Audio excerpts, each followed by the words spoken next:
So guys, kumakain ako nito. Ito, alam niyo to sa Korea. Ayan, kinain ko na yung balat ng kalahat.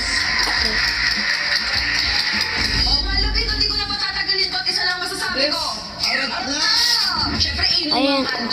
Anong masarap inumin? Kasi iniinom namin kasi dati talaga. Yeah. Ano? Nung nasa Cavite ka pa, anong iniinom? Lambanog kami. Lambano? Lambanog na tigbi 20 pesos. Shit. Isa Alam ko mga... Siyempre, kakainin yung balat.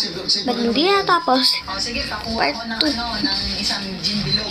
Tapos juice. Di ba ako na yung juice, syempre. Anong juice? Siyempre, pineapple. Kahit basta may Pakita natin sa kanila kung ano yung... Meron akong strawberry. Nagkaroon sa rin kong brand.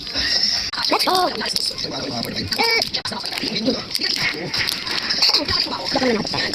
Okay, yan.